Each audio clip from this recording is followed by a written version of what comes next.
Hi అండి. Welcome to our channel Sivareddy పగడాల. ఇప్పుడు సర్వేలు అంటే ప్రతి ఒక్కరికి ఇంట్రెస్టే. అదేది రాజకీయ నాయకులకి అయితే కానీ, వాళ్ళ పార్టీ అధినేతలకైతేనే కానీ, కింద స్థాయిలో ఉండే ఎంపీ ఎమ్మెల్యేలకైతేనే కానీ, కొత్తగా సీట్లు ఆశిస్తున్న వాళ్ళకైతేనే కానీ, ఈవెన్ జనాలకు కూడా ప్రతి ఒక్కరికి ఆ పార్టీ అభిమానులకి కార్యకర్తలు అందరికీ సర్వేలు అంటే చాలా ఇంట్రెస్ట్ అనమాట. సో ఇప్పుడు ఏ సర్వే ఈ కూటమి యొక్క 18 నెలల పాలన గురించి ఏ సర్వే వచ్చింది మార్కెట్లోకి, దాని వ్యవహారం తెలుసుకునే ముందర ఇప్పటివరకు మన ఛానల్ ఎవరైనా సబ్స్క్రైబ్ చేసుకుని ఉంటే సబ్స్క్రైబ్ చేసుకోండి. Okay, thank you. ఇప్పుడు మ్యాటర్లోకి వెళ్తే, ఈ మధ్య 2-3 రోజుల కిందట మూడ్ ఆఫ్ ఏపీ పేరిట ఆత్మసాక్షి అనేది ఒక సర్వే రిలీజ్ చేసిందనమాట ఆ సంస్థ. కోర్స్ మీరు ఆత్మసాక్షి ఇంతకుముందు అవి చేసింది ఇవి చేసింది అదంత రిలయబుల్ కాదు, ఇవన్నీ కాసేపు పక్కన పెడితే ఒక సర్వే వచ్చింది. ఆ సర్వే సారాంశం గురించి మనం ఈ వీడియోలో చెప్పుకుందాం. సో అవన్నీ మొత్తం వాళ్ళు 175 నియోజకవర్గాల మీద ఒక సర్వే ఇచ్చారు. దాన్ని red zone, green zone, orange zone లాగా ఇచ్చారు. ఆరెంజ్ జోన్ అంటేసి పర్వాలేదు ప్రస్తుతానికి, రెడ్ జోన్ అంటే ఇంకా వాళ్ళ పరిస్థితి అసలు ఏం బాగాలేదు, గ్రీన్ జోన్ అంటే వాళ్ళ పరిస్థితి చాలా బాగుంది, ఇబ్బంది ఏం లేదు అని ఇలా 3 జోన్లు క్రియేట్ చేసి ఏ జోన్లలో ఎవరెవరు ఉన్నారు అని డిస్టిక్ వైజ్గా, ఈ ఫర్ ఎగ్జాంపుల్ ఉమ్మడి జిల్లాలను తీసుకున్నారు. ఈ ఉమ్మడి జిల్లాలో ఎన్ని సీట్లు ఉన్నాయి, ఎన్ని సీట్లు గ్రీన్ జోన్లో ఉన్నాయి, ఎన్ని సీట్లు ఆరెంజ్ జోన్లో ఉన్నాయి, ఎన్ని సీట్లు రెడ్ జోన్లో ఉన్నాయి, ఈ కూటమిలో ఏ ఏ పార్టీల తరపున రెడ్ జోన్లో ఉన్నారని క్లియర్గా రాశారు.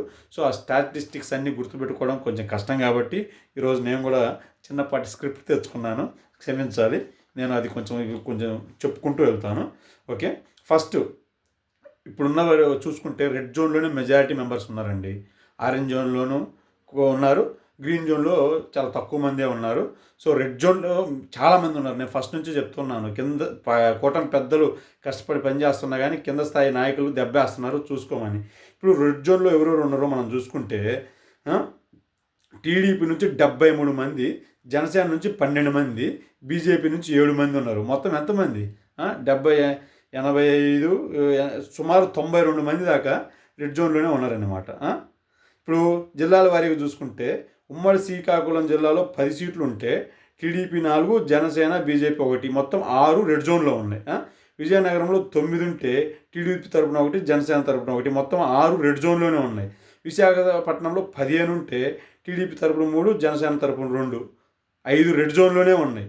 తూర్పుగోదావరిలో 19 ఉంటే టీడీపీ తరపున 7, జనసేన తరపున 2, బీజేపీ తరపున 1, మొత్తం 10 రెడ్ జోన్లోనే ఉన్నాయి. పశ్చిమ గోదావరి జిల్లాలో 15 ఉంటే టీడీపీ తరపున 3, జనసేన తరపున 4, మొత్తం 7 రెడ్ జోన్లలోనే ఉన్నాయి. దాని తర్వాత మనం కృష్ణా జిల్లా చూసుకుంటే దాంట్లో 16 సీట్లు ఉంటే టీడీపీ తరపున 6, ఈ మన బీజేపీ తరపున 1, మొత్తం 7 రెడ్ జోన్లోనే ఉన్నాయి. గుంటూరులో 17 సీట్లు ఉన్నాయి. 17 ఉంటే 9 టీడీపీ తరపున 1, 10, మొత్తం 10 సీట్లు రెడ్ జోన్లో ఉన్నాయి.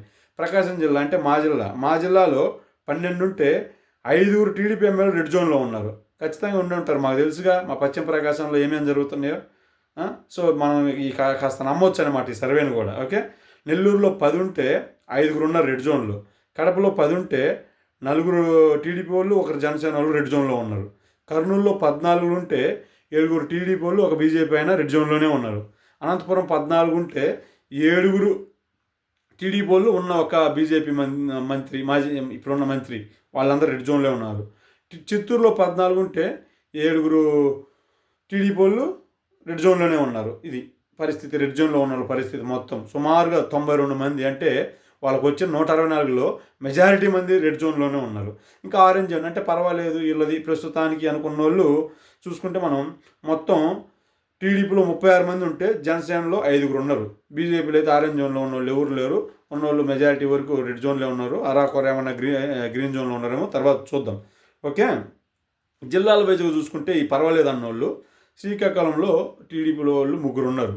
విజయనగరం వాళ్ళు ఎవరు లేరు, అర్థమైందా? విశాఖపట్నం నుంచి ఒక 3 పర్వాలేదు అన్న జోన్లో ఉన్నారు. తూర్పుగోదావరి నుంచి టీడీపీ తరపున ఒక 5, జనసేన తరపున నుంచి 1 పర్వాలేదన్న జోన్లో ఉన్నారనమాట. పశ్చిమ గోదావరి నుంచి టీడీపీ తరపున ఒక 2, జనసేన తరపున ఒక 2 పర్వాలేదన్న జోన్లో ఉన్నారు. కృష్ణా డిస్టిక్ నుంచి టీడీపీ తరపున 6 పర్వాలేదన్న జోన్లో ఉన్నారు. మిగతా వాళ్ళు వచ్చేసి మెజారిటీ మెంబర్స్ రెడ్ జోన్లో ఉన్నారు. గుంటూరు నుంచి టీడీపీ తరపున ఒక 3 పర్వాలేదనే జోన్లోనే ఉన్నారు. ప్రకాశం జిల్లాలో టీడీపీ తరపున 1 పర్వాలేదనే జోన్లో ఉన్నారు. నెల్లూరులో టీడీపీ తరపున 4 పర్వాలేదనే జోన్లో ఉన్నారు. చూడండి నెల్లూరు పరిస్థితి. 5 వచ్చేసి రెడ్ జోన్లో ఉంటే 4 పర్వాలేదనే జోన్లో ఉన్నారు. కడపలో 0, ఎవ్వరు పర్వాలేదనే జోన్లో లేరు. కర్నూలులో ఒక 4 పర్వాలేదనే జోన్లో ఉన్నారు. అనంతపురంలో టీడీపీ తరపున ఒక 2 పర్వాలేదనే జోన్లో ఉన్నారు. చిత్తూరులో టీడీపీ తరపున ఒక 3 పర్వాలేదనే జోన్లో ఉన్నారు. ఇప్పుడు గ్రీన్ జోన్లో ఉన్న వాళ్ళ పని చూసుకుందాం. గ్రీన్ జోన్లో అంటే ఇప్పటి వరకు ఇబ్బంది ఏం లేదు, వీళ్ళందరూ బాగా పనిచేస్తున్నారు అనే కొన్ని ఎమ్మెల్యేలు ఎంతమందో చూద్దాం. ఓకే, వాళ్ళు వచ్చేసి మొత్తం టీడీపీ వాళ్ళు ఒక 27 మంది ఉన్నారు, జనసేన వాళ్ళకి 2, బీజేపీ వాళ్ళకి 2 ఉన్నారు మొత్తం.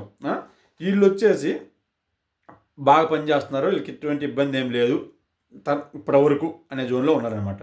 శ్రీకాకుళం నుంచి చూస్తే టీడీపీ వాళ్ళు ఒకరు, విజయనగరం నుంచి చూస్తే 3 ఉన్నారు, విశాఖ నుంచి టీడీపీ వాళ్ళు ఒకరు, తూర్పుగోదావరిలో టీడీపీ వాళ్ళు 2, జనసేనలో ఒకరు, పశ్చిమ గోదావరిలో టీడీపీ వాళ్ళు 4, కృష్ణాలో టీడీపీ వాళ్ళు ఒకరు, జనసేనలో టీడీపీ వాళ్ళు కృష్ణాలో టీడీపీ వాళ్ళు ఒకరు, జనసేనలో ఒకరు, బీజేపీ వాళ్ళు ఒకరు, గుంటూరులో టీడీపీ నుంచి 5 మంచి పనిచేస్తున్న జోన్లోనే ఉన్నారు, ప్రకాశంలో టీడీపీ నుంచి 4 మంచిగానే పనిచేస్తున్న లిస్టులో ఉన్నారు, నెల్లూరు టీడీపీ నుంచి కేవలం ఒక్కరే ఉన్నారు, కడప టీడీపీ నుంచి ఒక్కరు ఉన్నారు, కర్నూలులో 0, అనంతపురం టీడీపీలో పర్వాలేదు వీళ్ళు బాగా పనిచేస్తున్నారు అనేవాళ్ళు 2, చిత్తూరు నుంచి ఒక 2 ఉన్నారు. అర్థమైందా? మొత్తం చూసుకుంటే మనం గట్టిగా 30+ ఉంది. 92 దాకా రెడ్లో ఉంటే మిగతా సరే ఒక 90 రెడ్ వేసుకోండి, మిగతా 70 మంది పర్వాలేదు అయితేనేమి, మంచి జోన్ అయితేనేమి, బాగా పనిచేస్తున్న జోన్లు అయితేనే ఉన్నాయి.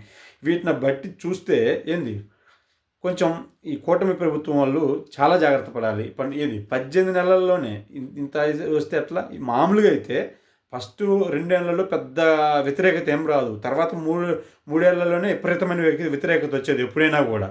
అర్థమైందా? సో అట్లాంటిది ఫస్ట్ 18 నెలల్లోనే ఇంకా ఈ రేంజ్లో ఎమ్మెల్యేల ఒక నిర్వాహకం ఉంటే పోను ఎలక్షన్ దగ్గర పడే కొద్దీ ఇంకా విపరీతమవుతుంది. అసలు వాళ్ళు ఏ సర్వేల మీద, ఈ సర్వేని ఏ అంశాల మీద చేస్తున్నారు ఏంటి అన్నది అంటే అందరినీ చూస్తున్నారు.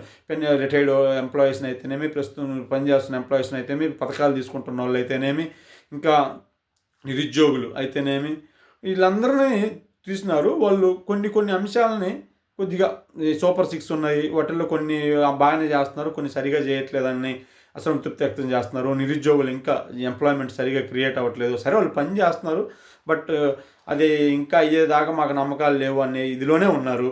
ఇంకా వాళ్ళని చూసుకుంటే ఇంకా కింద స్థాయిలో ఈ ఎమ్మెల్యేలు వాళ్ళ కార్యకర్తల ఆగడాలు ఎక్కువైనాయి. సో మామూలు ప్రజానీకం ఆ విషయంలో కొద్దిగా ఇబ్బంది పడుతూనే ఉన్నారు.